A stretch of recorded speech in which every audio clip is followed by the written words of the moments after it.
রবিবারে দুপুরে যদি থাকে গরম গরম ভাত আর এরকম মাংসের ঝোল, তাহলে বাচ্চা থেকে বুড়ো সবার মুখে হাসি ঝরে পড়বে। নমস্কার বন্ধুরা, আমি কাবেরী। আমার চ্যানেল নতুন স্বাদে সবাইকে স্বাগত। সাধারণ কিছু মশলা ব্যবহার করে এই অসাধারণ স্বাদের মুরগির ঝোল রান্না করার জন্য আশা করি সবাই সাথে থাকবেন। আমি এখানে নিয়েছি দেশি মুরগি 600 গ্রাম। দেশি মুরগির মাংসের রঙটা কিন্তু একটু কালচে মতো। মাংসটা ম্যারিনেট করার জন্য বেশি কিছু দেব না, শুধু নুন ও হলুদ দিয়ে মাখিয়ে 5 মিনিট রেখে দেব। আলুটাকে নুন ও হলুদ মাখিয়ে কড়াইতে সামান্য তেল দিয়ে হালকা লাল লাল করে ভেজে নেব। আলুটা ভাজতে ভাজতে চ্যানেলটিকে সাবস্ক্রাইব করে দেবেন আর পাশে থাকা বেল আইকনটি অন করে দেবেন, যাতে পরবর্তী ভিডিও পেতে কোনো অসুবিধা না হয়।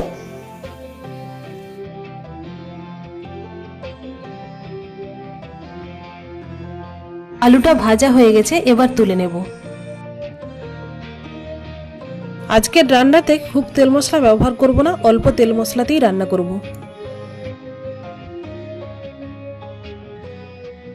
সেই কড়াইতে আরও কিছুটা তেল দিয়ে তার মধ্যে 2 টুকরো দারচিনি, 2টো এলাচ, 4-5টা গোলমরিচ, 3-4টা লবঙ্গ ও 2টো তেজপাতা দিয়ে দেব।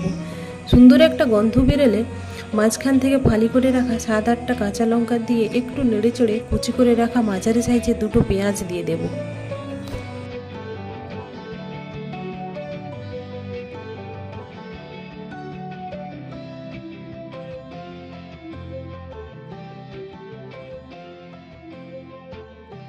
পেঁয়াজটা বেশি করে ভাজবো না, জাস্ট হালকা করে ভাজবো, কারণ এই মাংস রান্না হতে একটু সময় লাগবে আর পেঁয়াজটা ওইখানেই কুক হয়ে যাবে।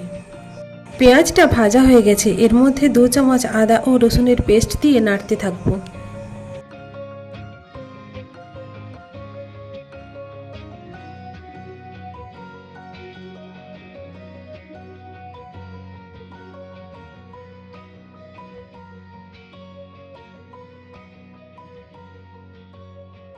একটা বাটিতে 1 চামচ হলুদ গুঁড়ো ও 1.5 চামচ কাশ্মীরি লঙ্কার গুঁড়ো জল দিয়ে গুলে নেব।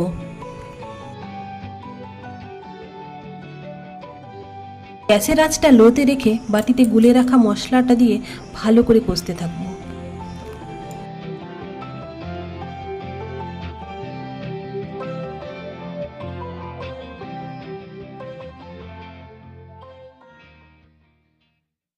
দেখুন, মশলা থেকে তেল ছেড়ে দিয়েছে। যখনই মশলা থেকে তেল ছেড়ে দেবে, বুঝতে হবে মশলাটা পুরোপুরি কুক হয়ে গেছে।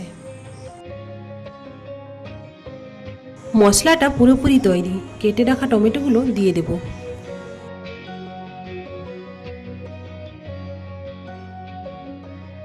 টমেটো গলে যাওয়া পর্যন্ত অপেক্ষা না করে ম্যারিনেট করা মাংস দিয়ে ঢাকা চাপা দিয়ে 10 মিনিট রান্না করে নেব।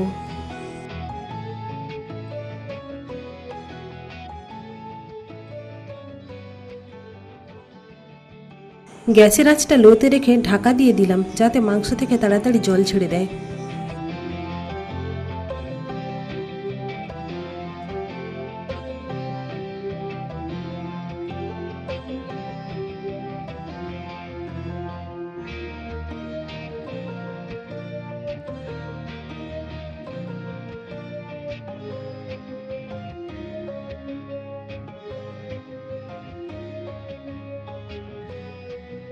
দেখুন, মাংস থেকে বেশ খানিকটা জল ছেড়ে দিয়েছে।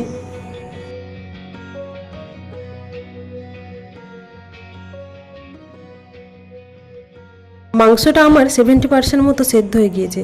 এখন আলুগুলোকে অ্যাড করে দেব। প্রথম থেকে আলুগুলো দিয়ে দিলে গলে যাবে, খাওয়ার সময় আর খুঁজে পাওয়া যাবে না, তাই একটু দেরিতে দিলাম।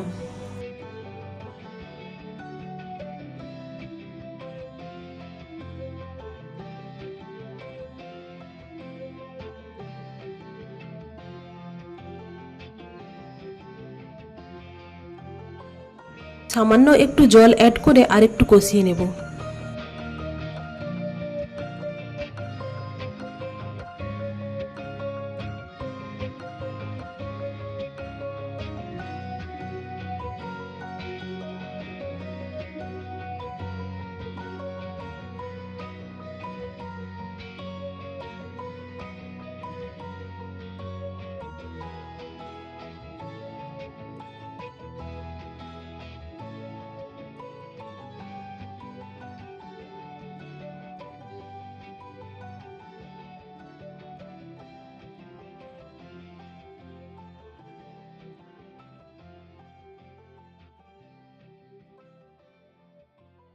মাংসটা পুরোপুরি কষানো হয়ে গেছে। পরিমাণ মতো জল ও প্রয়োজনে একটু নুন দিয়ে 2 মিনিট হাই ফ্লেমে ফুটিয়ে নেব।